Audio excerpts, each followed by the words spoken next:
This channel is part of the History Hit network. On the night of February the 28th, 1943, a 9-man team of British-trained Norwegian resistance fighters carried out a daring act of sabotage that echoed around the world. Their target was the heavy water plant situated at Vemork in the Telemark region, 150 miles from Oslo. Towering above the plant was the infamous Hardangervidda, a frozen plateau renowned for its inhospitable terrain and ferocious winter weather. Standing on a cliff, accessible only by a bridge across a deep gorge, Vemork was thought by the Germans to be impregnable. The raid that night was to prove them disastrously wrong, and dealt a fatal blow to Hitler's long-term war aims.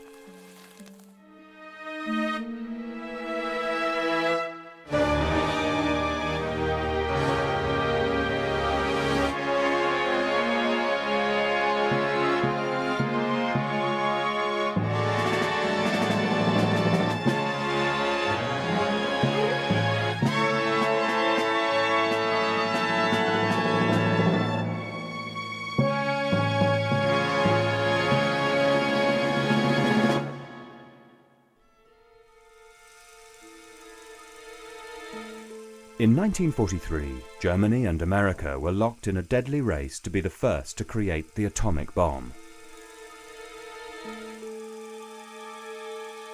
Whoever won the race would possess a weapon that could end the war at a stroke. Heavy water, D2O, which is rich in the rare isotope of hydrogen known as deuterium, was considered indispensable to moderate nuclear reactions. In 1943, Vemork was the only plant in the world where heavy water was produced continuously.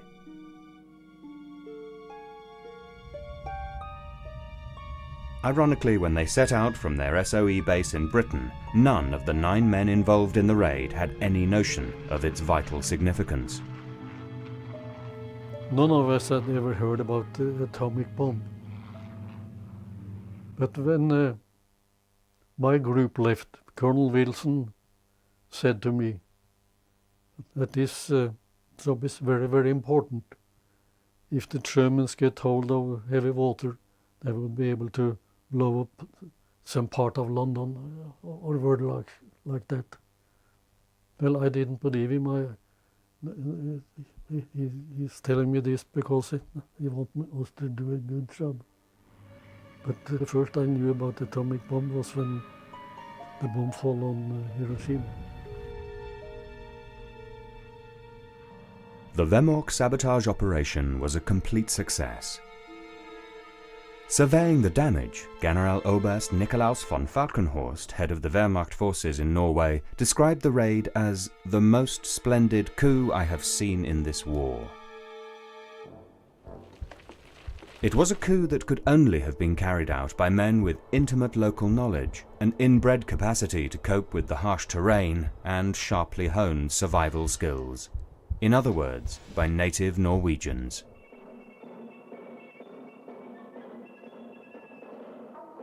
The path to effective organized resistance had been a long and painful one for Norway.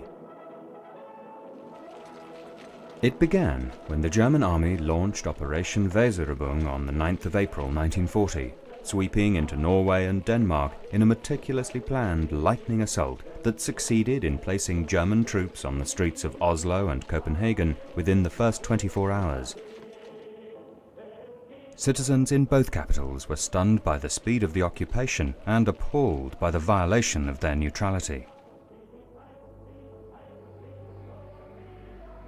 The swastika was run up the flagpole of the Akershus fort, the headquarters of the Norwegian military, even as German troops were seizing control of airfields and the country's main coastal towns: Stavanger, Bergen, Trondheim, Kristiansand and Narvik.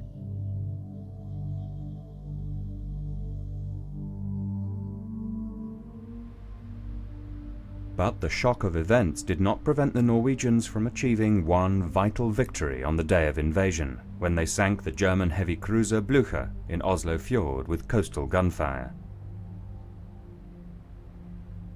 This allowed King Haakon VII to make good his escape from the capital, along with the government and other members of the Storting, the Norwegian parliament.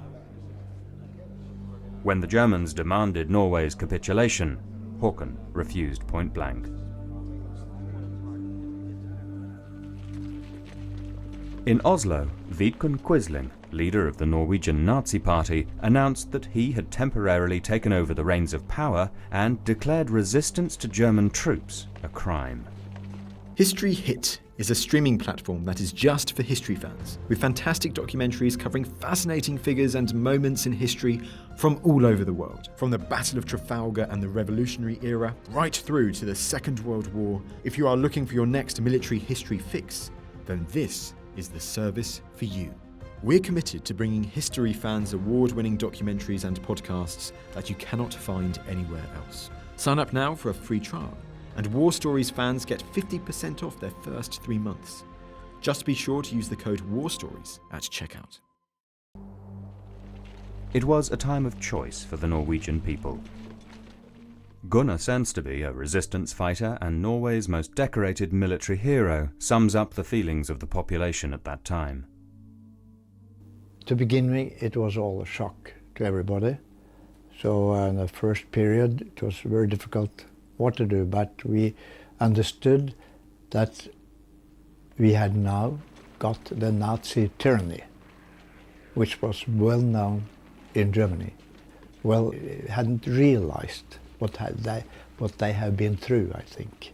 But we had it now and felt it for 5 years.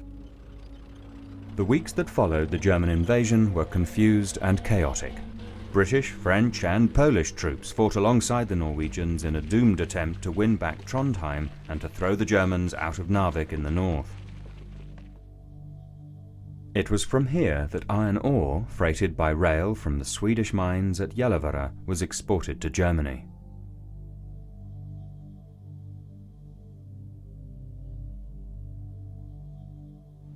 In the final week of May, Allied forces succeeded in recapturing the port. But with France crumbling under the onslaught of von Rundstedt's panzers, the British troops in Norway could no longer be supported. They were desperately needed elsewhere. On the 31st of May, the order was given to evacuate Narvik. By June the 7th, most of the Allied troops had embarked, leaving Norway to its fate at the hands of the Germans.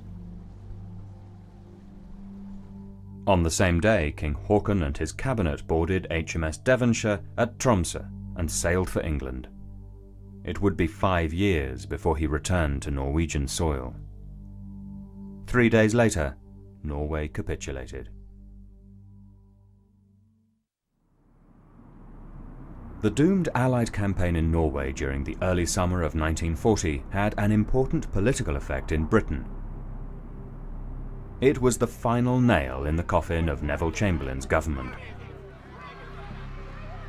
On the 10th of May, he resigned and was replaced by Winston Churchill. As acting First Lord of the Admiralty, Churchill's own part in the abortive Norwegian campaign had not been blameless. But the country wanted as its leader someone who, by his implacable opposition to the policy of appeasement, gave notice of a new determination to stand up to Hitler. For the time being, however, there was very little anybody could do to help the Norwegians, who were coming to terms with living under the Nazi yoke. It was a general feeling that maybe the war was lost.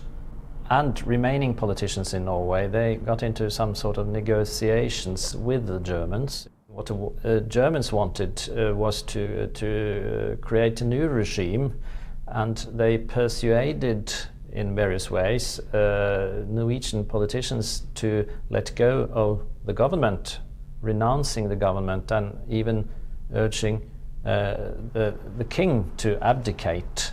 His answer, which was in fact written by the foreign minister, was given in a speech from London, which cleared everything. It was a resounding no to abdication, and making it very clear that the government in exile was Norway's government. That was a really morale booster for for most Norwegians. But for a country that hadn't been engaged in war for 125 years, learning how to resist an occupying power was hard. At first, there was no question of any kind of armed resistance. There were no underground networks, no arms, no support from abroad, no men trained in sabotage and guerrilla warfare. Inevitably, the first signs of resistance came from among ordinary civilians. The paperclip is thought to be a Norwegian invention. During the occupation, people started wearing paperclips in their jackets, almost like that, as a demonstration, as a symbol. We cling together, we keep together. So it was a sign of national unity against the German and the Norwegian Nazis. So this was one of many such signs which can be categorized as the paperclip spirit, maybe.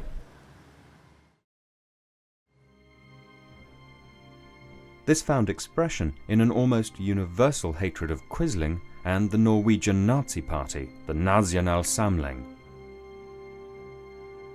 In the autumn of 1940, Reichskommissar Josef Terboven abolished all other political parties and formally installed Quisling as Prime Minister. Quisling does struggle to gain popular support. He was the head of a minority party, probably didn't get more than 2 or 3% of the vote prior to the war, and although he hoped to get a membership of about 100,000 during the war, he only gets a membership of 35,000. Whereas the king remains, how shall we say, the heart of Norwegian society, providing a focus, a centre of unity, I think, for the Norwegian population. He's broadcasting, of course, from Britain, and you have a fairly homogenous society actively opposed, at least mentally, to the German occupation. For most civilians, resistance was passive. It took the form of a dogged refusal to cooperate.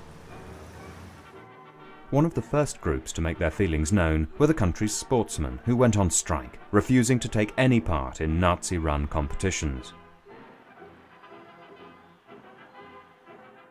In December 1940, the Supreme Court protested against Nazi encroachments on the rule of law, and leading judges resigned en masse. In 1941, 22 civil service organizations issued a letter of protest to Terboven. Many professionals from all walks of life, including engineers, lawyers, accountants and dentists, joined what they saw as an ideological struggle for the soul of their country by utterly refusing to cooperate. The Nazi party tried to get hold of the organizations, so it was really, to a large extent, a battle for organizational Norway. And so lots of these organizations were voluntarily disbanding themselves and went underground. So you had networks of doctors and lawyers and such kinds, and even teachers and even officers. So that was the first thing, I think, organizational networks. Early in 1941, the country's Lutheran Church issued a powerful statement condemning the new administration and rallying the populace.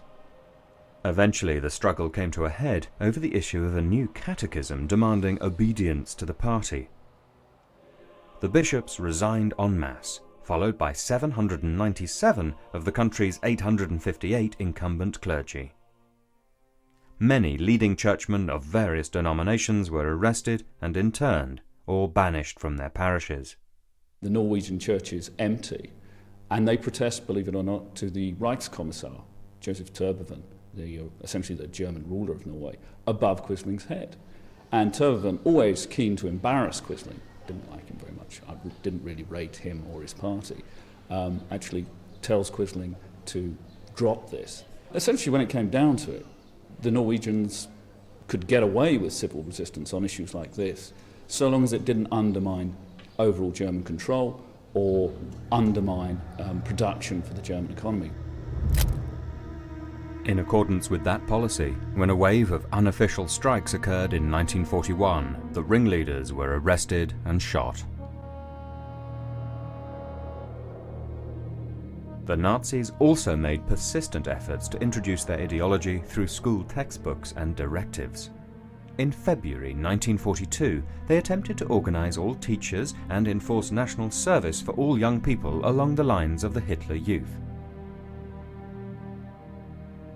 The teachers refused to pledge loyalty to the regime, and 12,000 of the 14,000-strong profession openly protested at the youth program. 1,300 of them were arrested at random, and many were sent to concentration camps to suffer hard labor. After 1 year, many had died, but they didn't give in. So the Germans and the Norwegian Nazis, was a few of them, they gave up to Nazified schools. They wanted the young schoolchildren to put in uniform, Nazi uniform, but they highly refused. They did never force it on the Norwegian population. And one thing was very strange. It was about more than 300,000 housewives. They wrote a letter and they said, "We refuse that you take our children into Nazi uniform." So it was a fine job from a very important part of the population. Amongst those most in danger from the Gestapo were the true Norwegians, who almost from the very start of the occupation were determined to preserve free speech and counter Nazi propaganda. Many of them contained news derived from broadcasts by the BBC, heard throughout Norway on illegal radios. The people had been brave enough to keep their radios that took down the news. And they had a typewriter, and they had a piece of paper, and they copied this. And so it started actually what we call illegal newspapers, but it was actually secret newspapers with all world news. So in the first 2-3 years it went fairly well, but then in that period about more than 5,000 were discovered as newspaper people, and they were sent to the concentration camps in Germany to die, more or less. And so many as 220 editors, newspaper reporters were killed, they were shot because they did this anti-propaganda. As elsewhere, prison camps were a routine part of the apparatus of Nazi repression. There were over a dozen in Norway.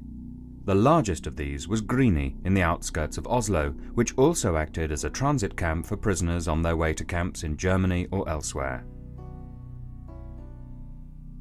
Approximately 50,000 Norwegians were arrested by the Germans during the occupation, 9,000 of whom were sent on to Germany. 1,400 of them died. More than half of these were Jews, around 40% of Norway's tiny Jewish population of 2,000. Luckily, around 60% got away to Sweden, but some 760, 770 maybe, were actually arrested by the Nazis with, sadly enough, assistance from the Norwegian police. And they were all sent to German concentration camps, Auschwitz, most of them, and less than 30 survived. The worst of the concentration camps inside Norway were those constructed in the far north in Finnmark, especially to hold Russian prisoners. Over 100,000 prisoners were held in appallingly primitive conditions and used for slave labor. After the war, 17,000 bodies were found. To support its soldiers in Russia, Germany requisitioned goods from the Norwegian population. Items such as blankets, boots, tents, rucksacks and wind cheaters had to be handed in. Failure to comply was punished by 3 years' imprisonment. Severe rationing was enforced, and the population came to depend on food parcels from Sweden and Denmark. On occasions, Danish soup was all that stood between Norway's children and starvation. Some items like leather goods disappeared altogether. Replacements included such things as paper shoes with wooden soles and fish scale handbags. It was a miserable time for ordinary people. As Nazi repression became more brutal, an increasing number of Norwegians looked to Sweden as a safe haven. In the early months of the war, Sweden had only preserved its neutrality and independence by coming to an accommodation with the Nazis. The Swedish government had even refused King Haakon safe passage through their country when Norway fell to the German invasion. Certainly in the early days, you might well be interned if you escaped into Sweden, and there are certainly cases of German deserters being handed back to the German authorities. But I suppose the real importance of Sweden is it provides a refuge for the Norwegian resistance. If things are getting too hot, you can escape across that long and difficult to police border. And it was fairly easy, once you got to Stockholm, if you're important enough of course, to be shuttled back to Britain on a mosquito. It was very important for Norway that Sweden was neutral. It was extremely valuable. And more than 50,000 Norwegians saved their lives getting out of the border to Sweden. And they were very well treated and taken care of in Sweden. But I would say 50,000 were saved because of a neutral Sweden. Norway's long border with Sweden was matched to the west by an equally long coastline, some 2,650 kilometres, easily accessible from the Shetlands and the UK mainland. It provided a means for escape for some 3,300 Norwegians. Fishing boats carried most of them, but some smaller and less seaworthy craft were used, and around 3,000 were shipwrecked. The young Norwegians who escaped to Britain by boat or via Sweden formed the core of the wing of military resistance that carried on the fight from abroad and helped to give that government credibility in the eyes of the population at home. But it should not be forgotten that one section of the Norwegian population had been deeply involved in the struggle against the Nazis right from the start: the sailors of the Merchant Marine. When Germany invaded Norway, the Norwegian Merchant Marine consisted of 1,172 vessels, totaling more than 4.4 million tons. 252 of these, totaling almost 2 million tons, were tankers. At that time, agreements between Britain and Norway meant that Britain had already chartered nearly 2 million gross tons, including 60% of the tanker fleet. After the invasion, Quisling ordered all Norwegian ships to make for German, Italian or neutral ports.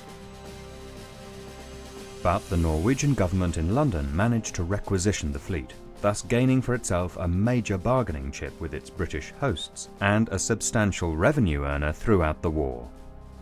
What Britain gained was a lifeline. We had the third biggest merchant fleet in the world. We had the most modern tanker fleet in the world, so we could supply London, England, when England had no supplies. The first 2 years of the war, that were more or less dependent on the Norwegian tankers. First of all, supplies of gasoline and oils. That was very important.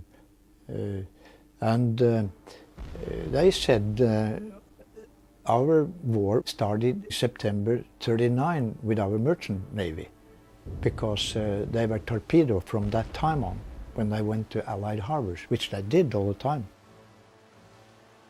Norwegian merchant ships played a major part in the Battle of the Atlantic and in all Allied seaborne operations throughout the war. The cost in lives and ships was appalling. In 1940, 216 ships were lost. In 1942, a Norwegian ship was lost every other day. By the end of the war, over 50% of the fleet had been lost, at a cost of 3,743 lives. With a legitimate government in London and young men flocking to join the fight, Norway's commitment to the Allied cause was not in any doubt. The problem that now faced the authorities in London and at home was how to organise an effective military resistance without jeopardising the civilian population.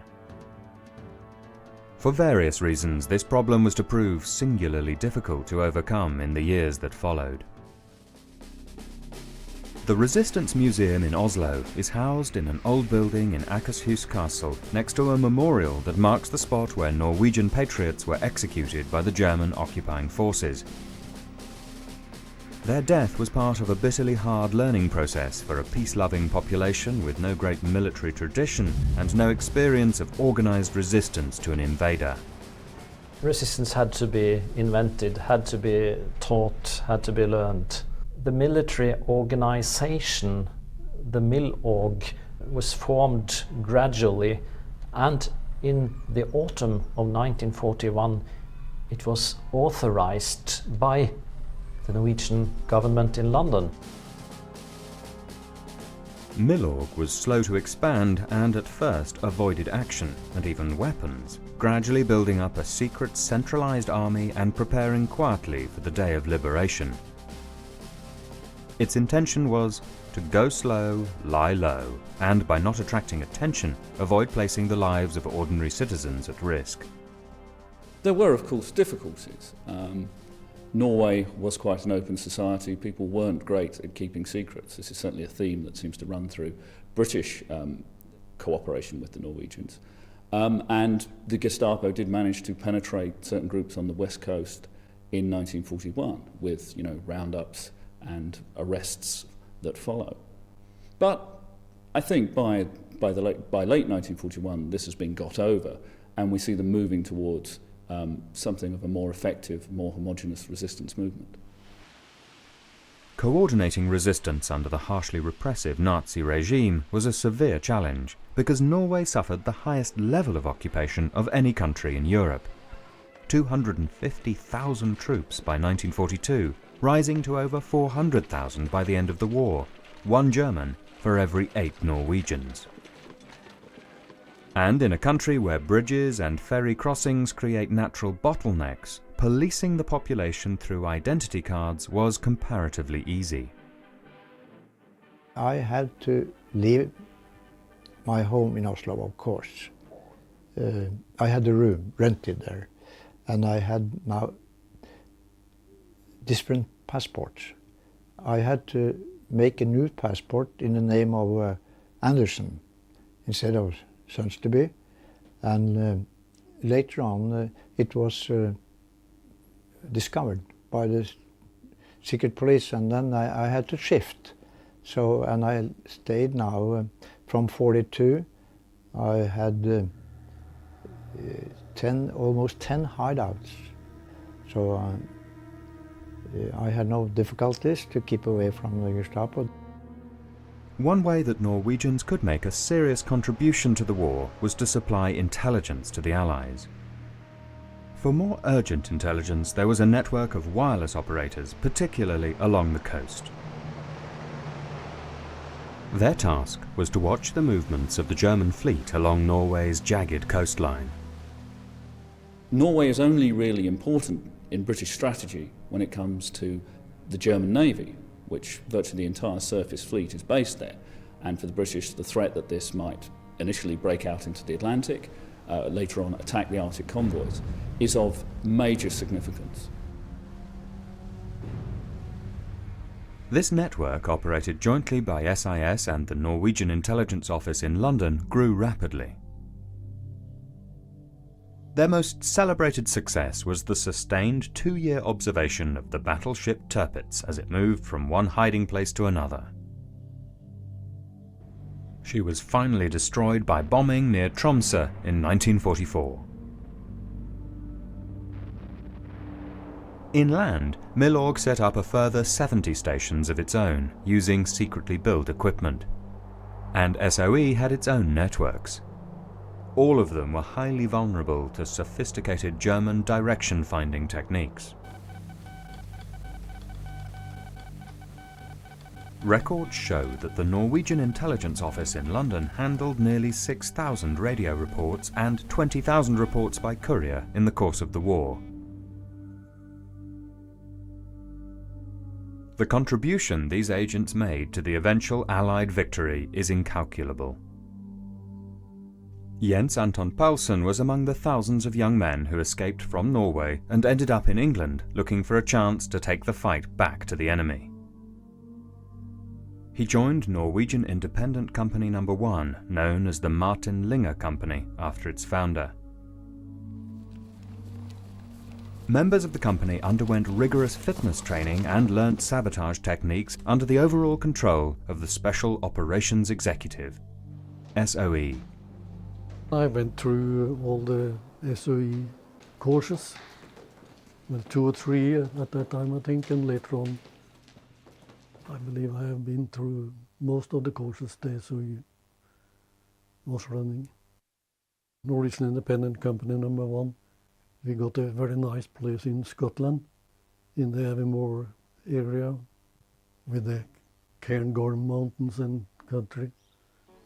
It was very similar to Norway, a very good place to stay and train for Norwegian.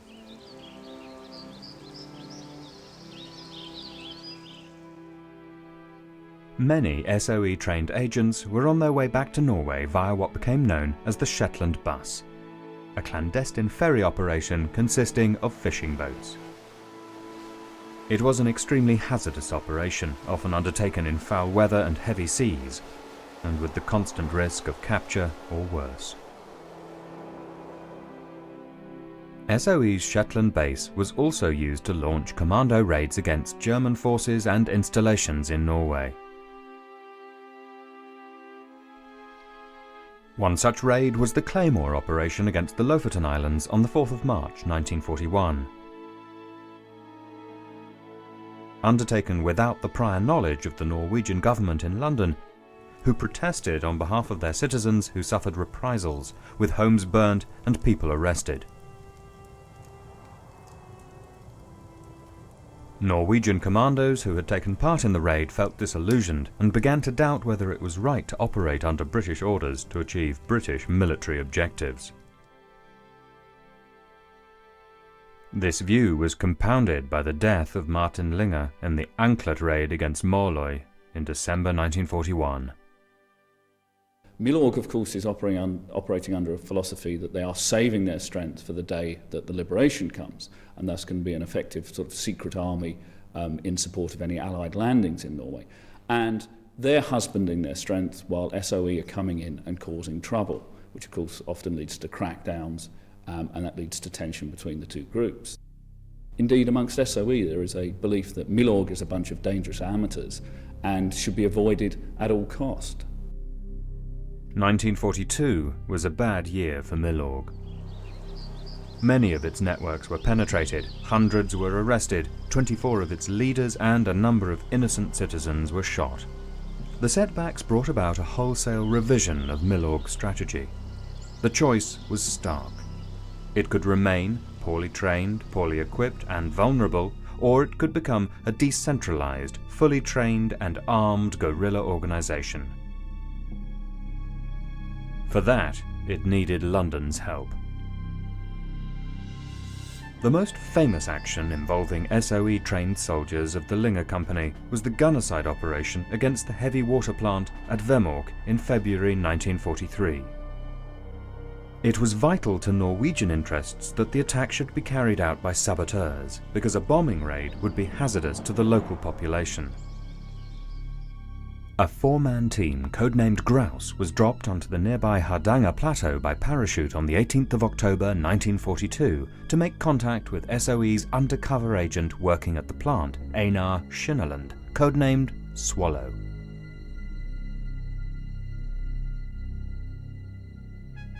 We were dropped quite a long way from the operational area, and that was because we were going to drop blind. There was no reception committee on the ground.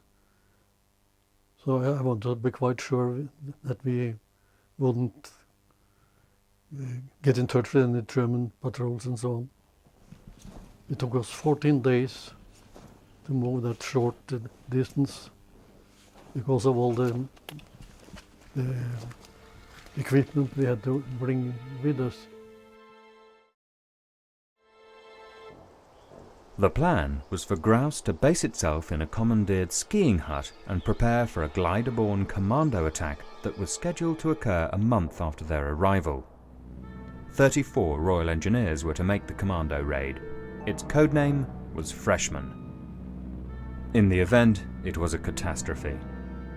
Both gliders crashed, one near Leisefjord and the other near Egersund. The few survivors of the impact, many of them badly wounded, were rounded up by the Gestapo, tortured and shot. The Freshman operation was a disaster. They were very unlucky. One of the problems was that the lights we have got, there was ordinary British Army flashlights, and I think they weren't good enough. Later in the war we used more powerful lights. So if you had had good lights who spread their beam better, I'm sure they would have found us. The grouse team were ordered to remain in place to prepare for a second attempt. They withdrew up into the wilderness of the Hardanger Plateau, out of reach of German patrols, to await orders. In the event, they were forced to survive the incredibly harsh conditions for another 4 months. For days on end, they would be pinned down in their hut by howling wind and driving snow. On more than one occasion, they came close to starvation. The most important was to stay alive. And that meant wood for our stove in the hut we had frozen. And it meant food. The day before Christmas, I shot the first reindeer, and we spent a very, very nice Christmas eating, and eating. Back in London, it was decided not to try another commando raid, but to send in a second small team of SOE-trained Norwegians to complete the job. Their leader was Second Lieutenant Joachim Rønneberg. The operation was codenamed Gunnerside. On the 16th of February, after many delays and flights aborted by bad weather, the 6-man team dropped onto the Hardanger Plateau. It was 6 days before they made contact with the grouse team. The problem was, when we got a message that they had landed, a tremendous snowstorm broke up. So we were very anxious about them. After a week, the weather cleared and went up to Lake Kalungsjön to look up for them, and I met them. So it was a very happy reunion. We all knew each other from England, from Scotland. The combined party quickly decided that the best line of attack was to drop down into the gorge, cross the ice-bound river at the bottom, and attempt to climb the sheer cliff on the other side. A route that is still considered to be treacherous today. But despite the dangers, this route was their only means of escape. So they would have to complete the operation without alerting any of the German guards.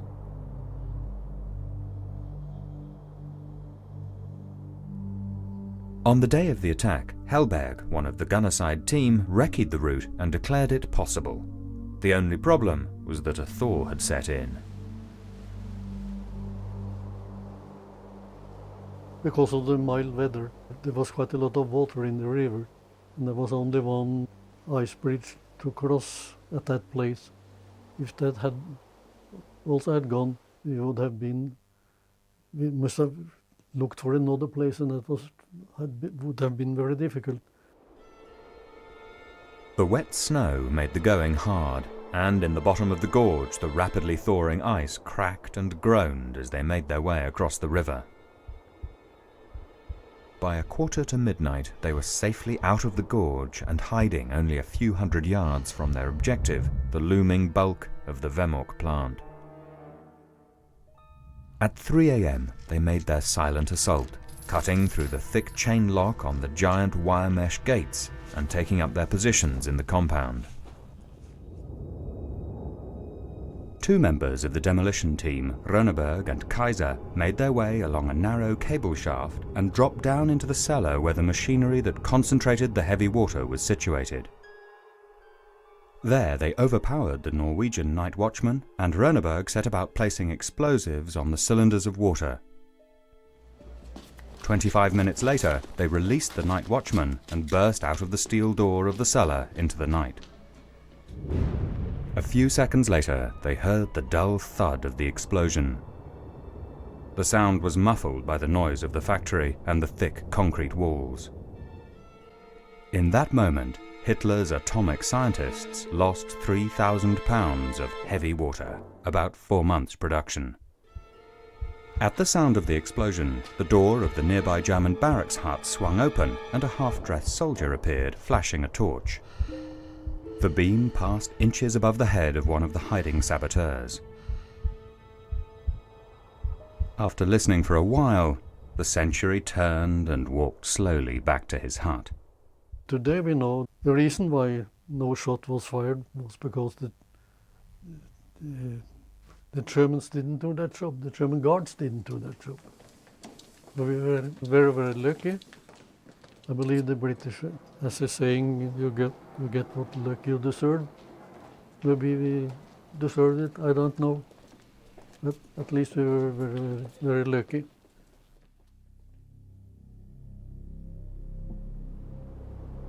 Once safe in the mountains, the party split up. Some of them were to stay in Norway, while 5 were to make an epic 400-kilometer journey across the Hardangervidda to the Swedish border. It was several days before London learnt that the raid had been a complete success. SOE was jubilant, as was Downing Street.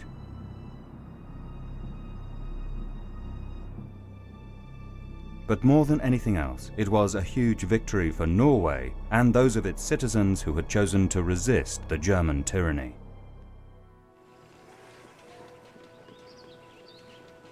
The Germans worked frantically to repair the damaged machinery at Vemork. The SOE undercover agent Schinneland told London that the plant would be back in full production by August.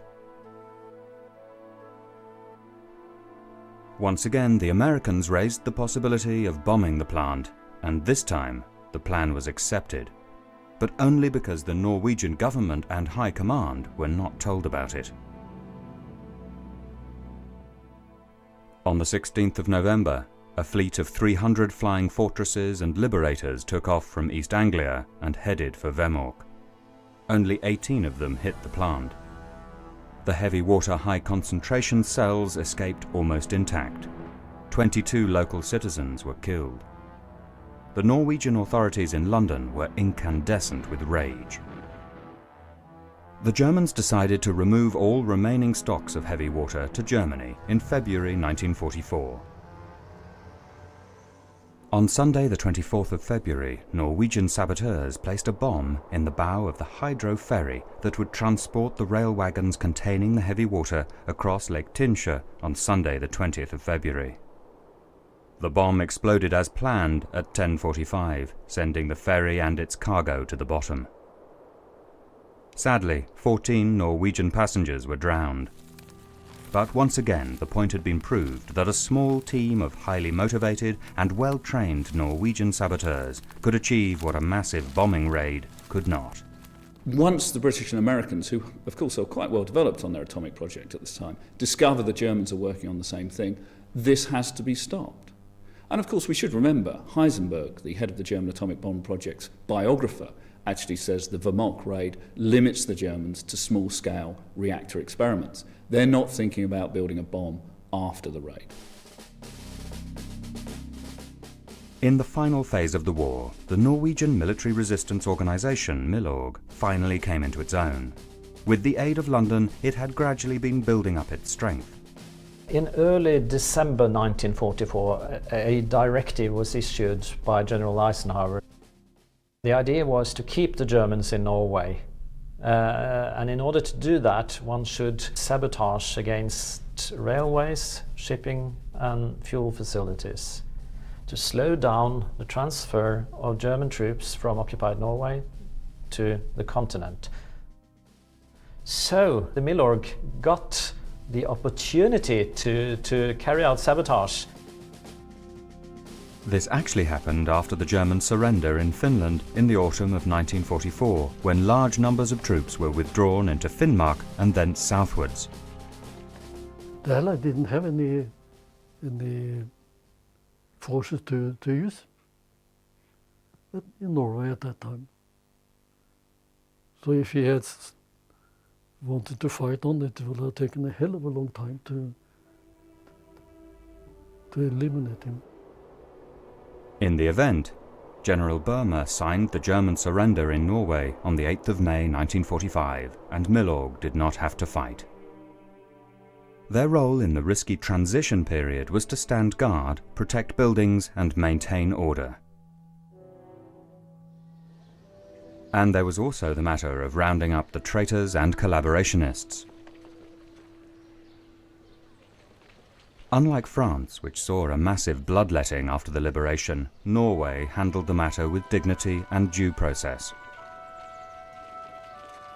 Some 25 traitors, including Quisling, were executed. On June the 7th, 1945, 5 years to the day after he had been forced into exile, King Haakon VII set foot on Norwegian soil again. Norway's long nightmare was over.